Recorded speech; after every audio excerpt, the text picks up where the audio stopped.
Colorado makes people want to get out, Be active. try new things. With all that sunshine and possibility, it's hard not to go out and get after it. You got it, got it, got it, got it. Heart and hustle doesn't just come from the pros in Colorado. Hey there, welcome to the downtown Denver Ice Rink and to our Storytellers special, Hearts and Hustle. I'm Ann Herbst. And I'm Jaleesa Rosari, and welcome to the first time I've been on skates since I was 16 years old. I'm pretty excited to see this. Colorado has a ton of professional athletes. Not us, obviously. And not any of the people in the stories we're going to show you. So, in this first story, Evan Krugel and Alex Castillo take us to Ball Arena, where the Avs and the Nuggets, they're not the stars of the show. There are certain stories that begin at the end. Pulled out the W and got the win. The end of a basketball game. It was really fun and we destroyed the Knicks. A big win for the Denver Nuggets. I like the way the Nuggets played tonight. The late night has left fans exhausted. We're both going to dialysis in the morning, so we got to go home. But as thousands clear the stands and Ball Arena begins to empty, It is quick. Landon Faber's night is just beginning. We don't have a consistent schedule, I'll put it to you that way. As the 23-year-old begins the long process Copy. of turning this basketball court into a hockey rink. It's easier to take apart a puzzle than put it back together. It's a puzzle this crew is getting really good at doing quickly, We're in it. as Matt Minona's team nears the end of a marathon stretch. Tuesday we had Madonna. Wednesday we had Bad Bunny. We had the Nuggets on Thursday. We have Avs today on Friday. Mammoth on Saturday. Avs on Sunday. And then it goes Nuggets, Avs to the end of next week. 11 games in 11 nights. It starts just after 11. When you work in a building with not a lot of windows, you don't really know what time it is. Cleanup quickly turns to conversion. A crew of 25 begins tearing down seats and risers, And those four right over here. while Landon begins assembling the walls to the hockey rink. You're pretty lined up. Across the court, Hey, maybe cuatro en cuatro. Joel Naranjo Yeah. begins picking up the basketball floor.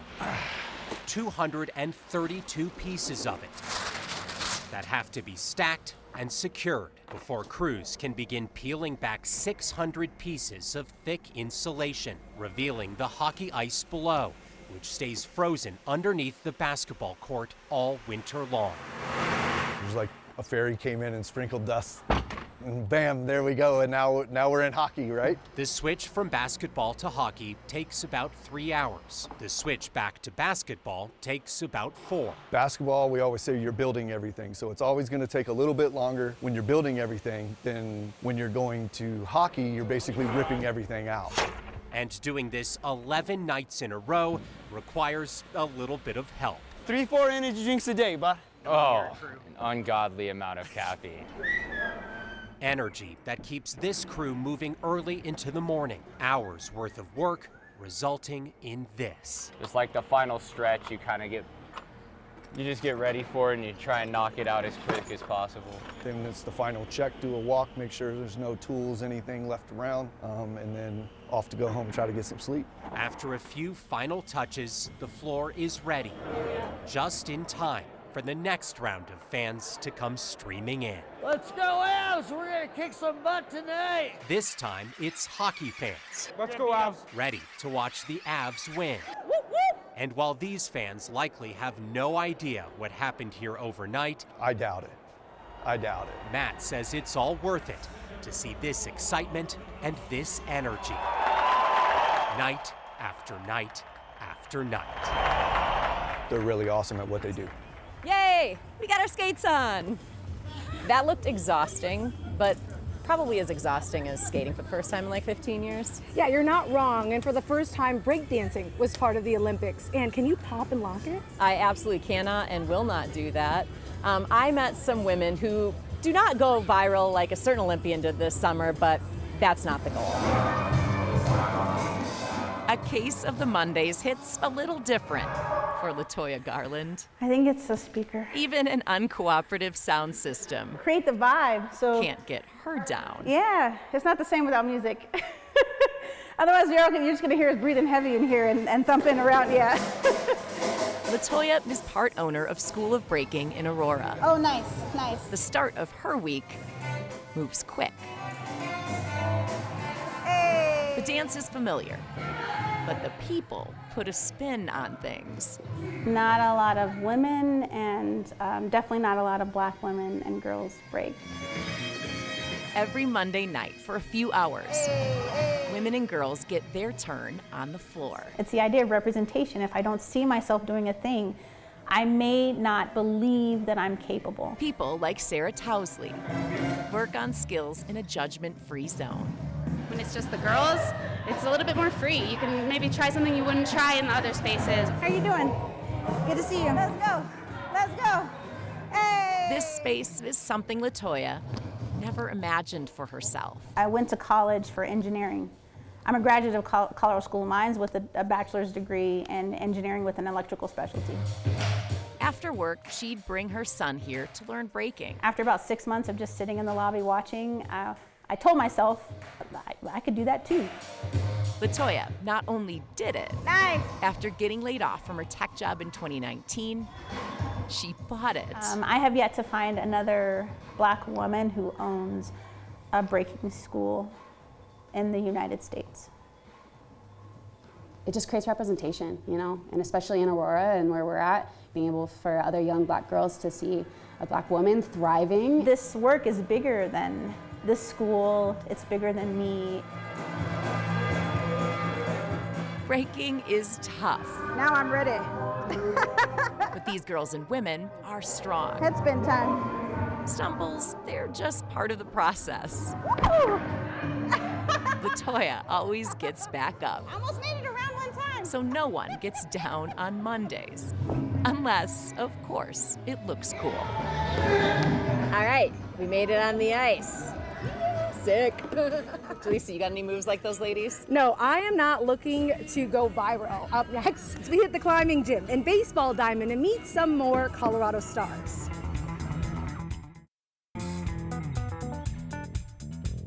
Hey, welcome to our 9 News special, 9 News on Ice. It's definitely not called that. In our next story, Mike Brady and I meet a climber who exemplifies the heart and hustle of a true Colorado. Nothing pairs better with a cheap turkey sandwich than $1 million view. Over lunch, Doug Verdosh shares his perspective. It's called the East Quarry of North Table. Over the years, the retired neurologist's life has reached great heights. Yeah, I look at peak events, graduation of your kids from college. Doug knows life up top is better because of the climb. I'm Belay. Climbing. Movement Gym in Golden is where Doug can be found on most Tuesdays. At 69, he's been climbing for about 50 years and still feels a high. It's sort of like, wow, this is a rush, and you kind of want that rush again, like a drug addict almost. So it's not damaging. Well, it's damaging if you get hurt. But the cliffs Doug has conquered are no match for his current climb. Parkinson's is we say neurodegenerative disorder. We say motor symptoms, stiffness, rigidity, slowness of movement, and tremor. I was formally diagnosed by a movement disorders neurologist in 2019. But my father had Parkinson's, so I knew I was at higher risk. That is what Doug thought about Oh, when he was diagnosed. Can't say that on TV. It was a shock. I mean, it wasn't a shock. I knew it was coming, but it was confirmatory of what I knew was coming. I was bummed, sure.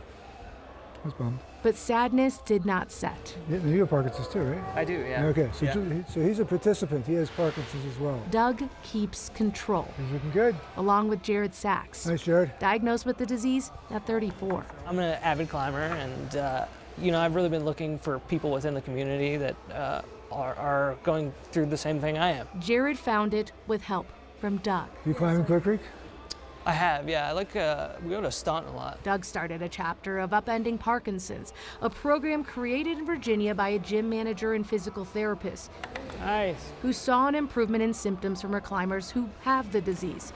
Doug's years as a doctor made him realize climbing may be the best medicine. Yeah, he's looking good. We know that exercise works almost as good as the drugs do, and it's a lot more fun and it's a lot safer. When you're on the wall, really, you don't think about anything else but what's in front of you. You know, you don't have to worry about what's going on at work, what's going on at, in your personal life, or just attacking the problem. This problem is something no one should face alone.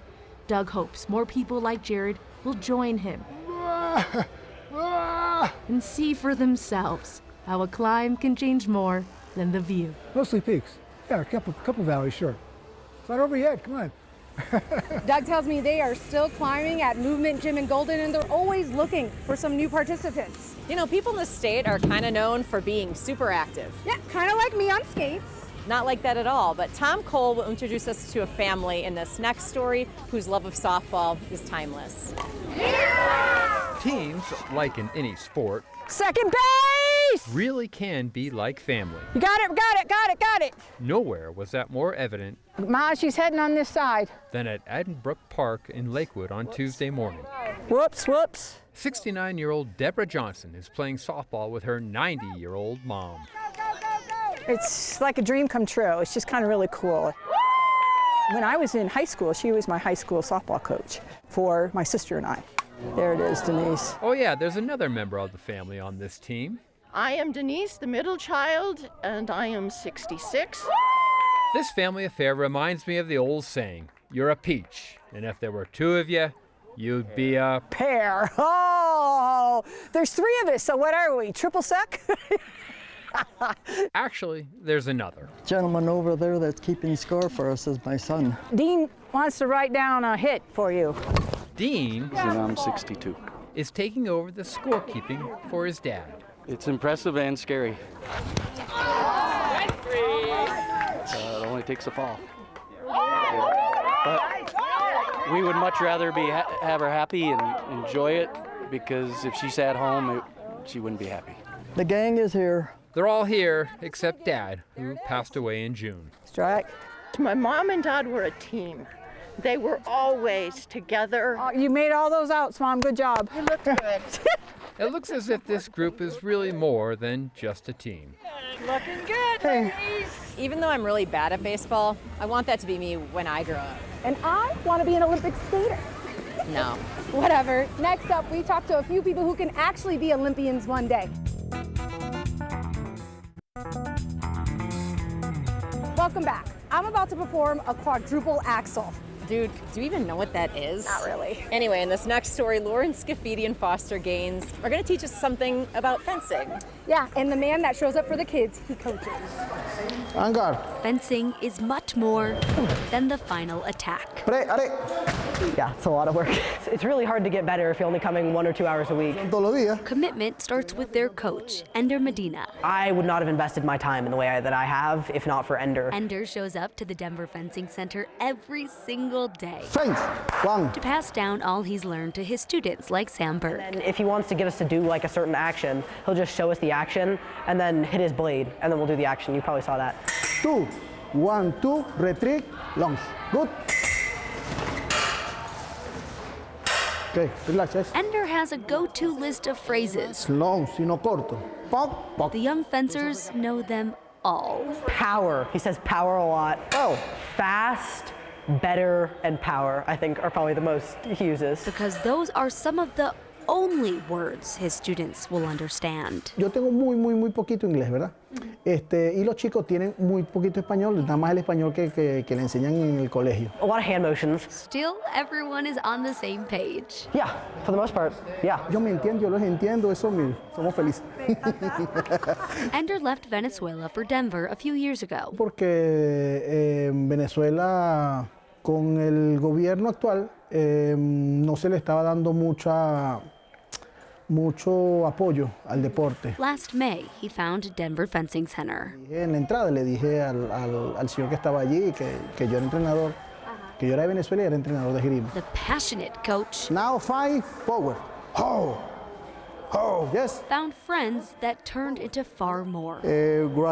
Right. Se crea una familiaridad. But it's tough to be away from his wife and kids who are thousands of miles away at home. Sí, por supuesto. Hay veces yo me despierto y yo digo, concha, le estoy aquí todavía, pensando que estoy en Venezuela. He's reminded of his purpose when he suits up for the sport he started when he was just 6 years old. Yo todavía hago fencing y le gano a mis alumnos. Todavía le gano a mis alumnos, le gano, en serio. He really improved me at a way that I will not believe in myself before. Eric Rodriguez Aravelo knows he has it good. We're going to do the exercise here. That's why he helps out when some things get lost in translation. Dice hangar préalé y yo voy corrigiendo.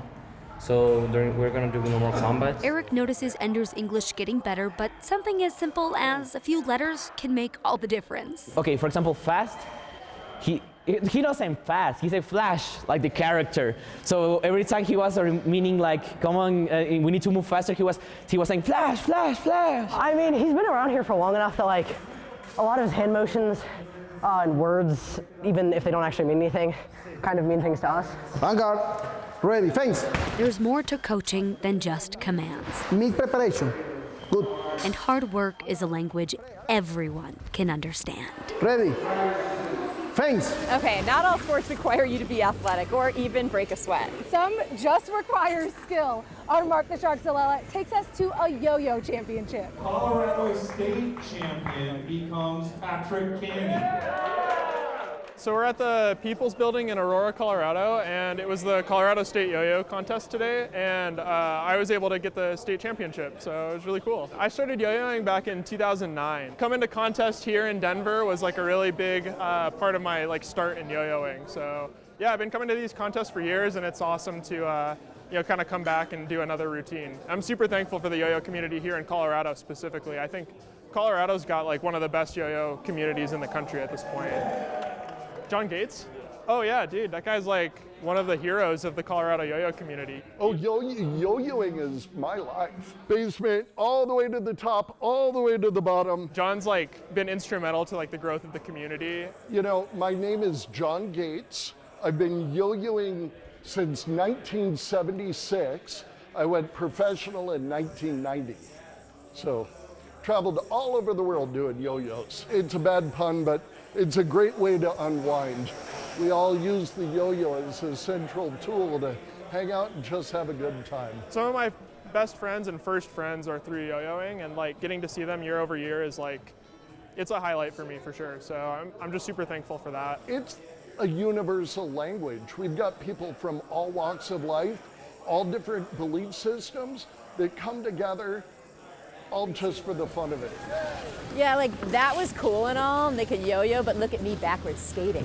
Yeah, that's super great. Our final story is just around the corner, and fittingly, it's on ice.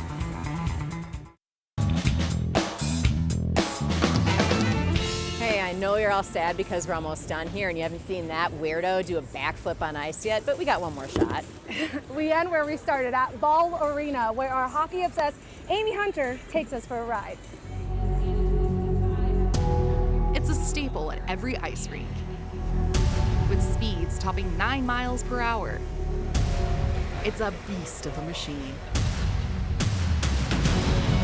The Zambon. They're not like you can go down to your local dealership and buy one. And for Tony Crush, that big vehicle is a large part of his job. You take a machine and try to make it perfect ice every time, and you never really get there, but you get close. Tony spent the past 3 decades building up ice rinks. I could teach you in 5 minutes to drive it down the block, but to make ice, that takes a little bit of practice. More than 20 of those years have been as the head ice technician for the Colorado Avalanche. I cut my teeth on college hockey and loved that, and just got very fortunate to be here with the NHL. It's a sacred title that not a lot of people hold. I'm here maintaining the ice, flooding it, making it look pristine. So I call it my chapel. For Tony, making ice is part art. It's ice that looks like glass. Part science. To get a sheet of ice to freeze, we have to have great compressors. You have 14,000 square feet out there, so it's just a huge, huge refrigerating system in the ice. He's seen the team work miracles with the puck. And a fair share of tragedies. A lot of different scenarios have happened with us being in first, with us being in last. A lot of highs and lows, a lot of wonderful memories though. His first year, the Avs won their second Stanley Cup. It took another 21 years before it happened again. It was very magical and just as exciting as the first time. I actually got to drive all of that home series ice. To be part of that was just once in a lifetime. Hockey plays on thanks to people like Tony. It's a career that's given him incredible stories to share and created a love for ice as solid as his love for the game. It's a profession that's quite unique. Never one that I would dreamed of, but it is one that's a great dream. That Zamboni's about as graceful as us on ice, huh, Jaleesa? Oh, absolutely. Thanks for joining us on our sports adventure and encouraging our professional figure skating career. Watch for us in the next Winter Olympics or just on 9 News, whatever you want. Take care. Thanks for watching.